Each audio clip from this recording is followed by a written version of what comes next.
I'm Lynn Ennis, and welcome to the Riverside Community Players Cast Conversations for the production of Murder on the Orient Express that will be opening soon. Enjoy. All right, well, here we are on the set of Murder on the Orient Express. We're very happy to have a few of the folks that are involved in the production. We'll start with you, Mr. Harris. Why don't you tell us your name and what your function is for this production? My name is Cameron Harris, and I am the director of the Murder on the Orient Express here at Riverside Community Players. We're very glad to have you. And this is your first time directing at RCP. It's my first time directing. I was the tech director for 3 different shows before this. Oddly enough, 2 of them were Agatha Christie shows, so I think it's kind of fun. Can't get away. I keep coming back.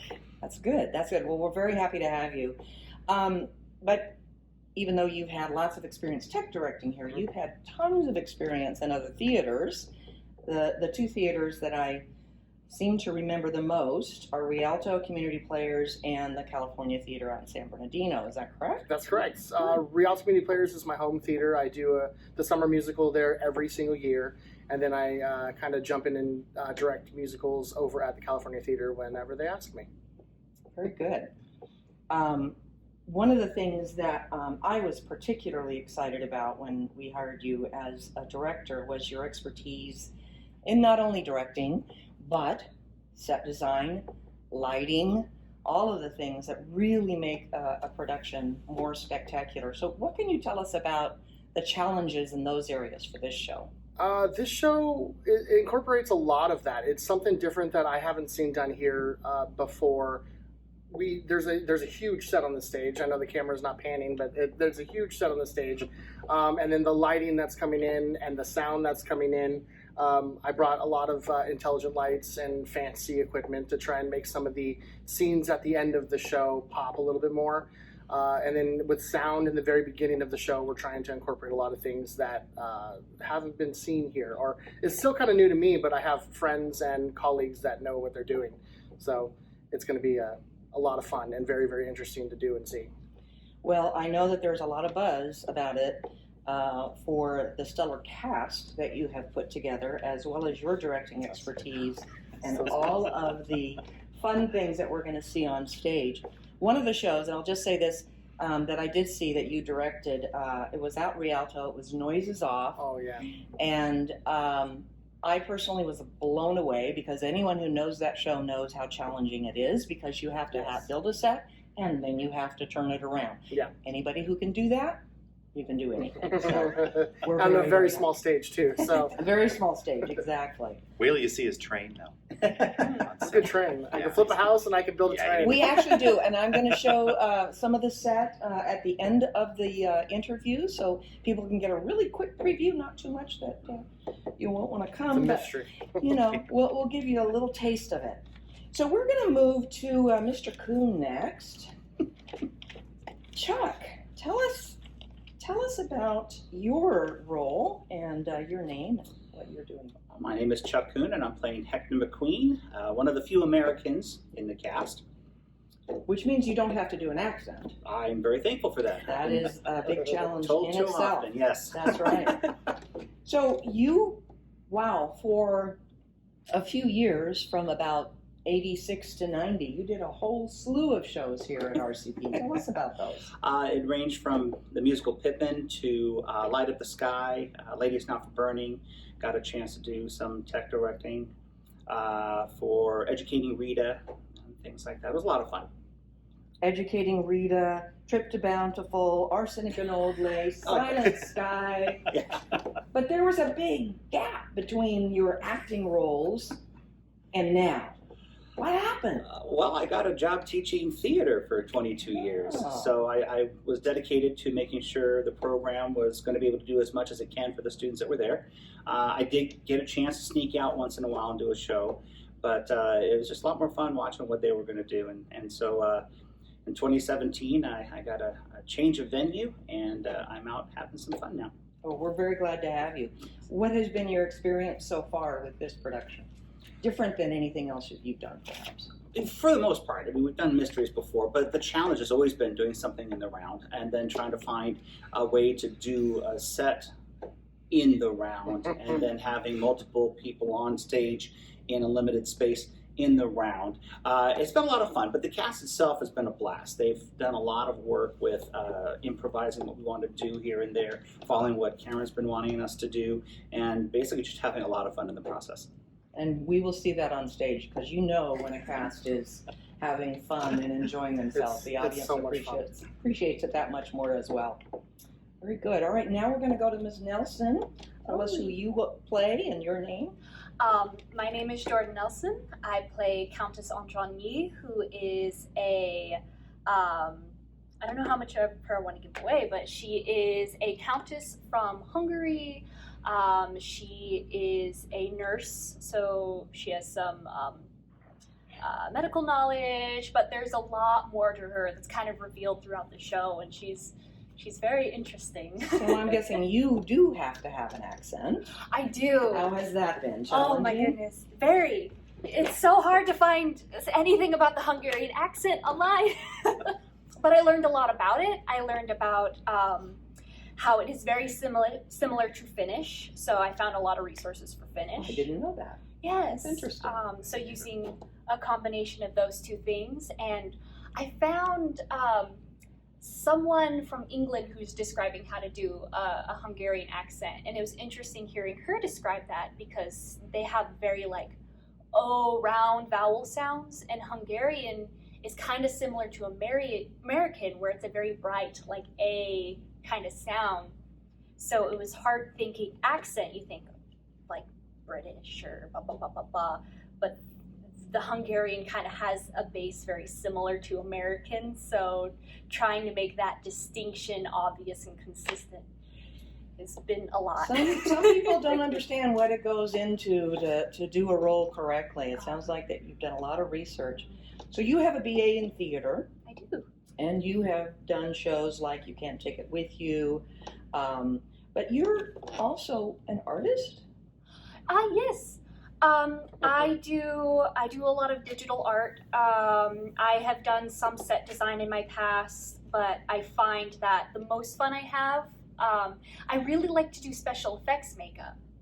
So I like to dive into that and like to turn myself into monsters. We are going to keep your phone number. Please. For sure. Oh, please do. I'm so excited. We always seem to have a show that comes up that needs that exact expertise. Yes, we do. So, Oh, that'd be fantastic. yeah, we would love to do that. So we are looking forward to hearing Countess Androni. Last but certainly not least, we have one other person that we need to hear from. Why don't you tell us who you are and what role you play? I am Philippe Gabriel. I will be playing Hercule Poirot, and I will be working in my native accent. Ah, very good. No, I'm kidding. So that's okay. You can do the accent. I mean, I think it's a very good one. He does it every day, so. I do it daily. No, I'm to the point now where I go through like the McDonald's drive-through and I would like a Happy Meal, please. And they'll get I was more surprised when you ordering a Happy Meal or you using the accent. Well, I have a total. Well, you know, she likes this. Oh, she the still daughter. likes the toys, Gotcha. you know. She's a teenager, but she wants the toy. Sorry. So you are no stranger to this theater. No. Our audiences have seen you in quite a few productions and have seen shows that you've directed. Probably the two most notable are Death Trap and The Haunting of Hill House. Yes, directed by you. you. Oh, I'm kidding. Actually, probably audiences would remember you the most as the lead in Dracula, Yeah. which yeah. I think That was was a fun. phenomenal production. That was a lot of fun. But this isn't the first time that you've played Mr. Poirot. No, this isn't. In Tell fact, us about that. so about 15 years ago, I was I'd left theater for about 10 years, and I was working in Pasadena. I had an antiques import business down there, and it was stressful. So I was driving down the 210 one day, and I heard this ad for auditions at Redlands Footlighters Theater for an Agatha Christie. And I thought about it for about 2 exits, and I got off, and I called and I said, I'm not going to be in today. and because I'm the boss, I could do that. So I'm not going to be in today. I turned around and I went back and I prepared to go and audition for Black Coffee, and John Lenz was directing it. And I didn't know anybody in theater at that point in time. John Lenz was directing, and he cast me as Hercule Poirot, and that was the beginning of the return, I guess. And I don't know, for some reason I thought that part of my life was over, but it was definitely just probably beginning at that point. So Obviously, it yeah. was a fun So, thing. so Hercule is not new to you. What's different with Hercule now compared to what it was then? Ooh. You know, here's the biggest difference. Black Coffee was written in 1931 by Agatha Christie. This show was written about 3 years ago by Ken Ludwig. So, you know, Ludwig hasn't reinvented the wheel. Poirot is still Poirot. You know, we've got the accent and the little gray cells and all of that. But it's Poirot, maybe Poirot 2.0. Poirot in a modern sensibility, if that makes sense. It's hard to describe. I think everybody has their opinion on what Poirot should be, because he's such a beloved character. So I mean, you ask 5 different people and you get 5 different answers about what's your perfect Poirot. Mm-hmm. But I think Ludwig delivers that, but yet delivers him with a little bit of a modern edge. Which I think is going to be very, very interesting for our audiences. Yeah. I did a little research in there. Dear Agatha, wrote Dame Agatha. 33 novels. Yeah. 50 short stories, but only 10 were made into movies with Hercule Poirot. So we have very luminous actors like Austin Trevor, Peter Ustinov, Tony Randall. Yes, actually he did.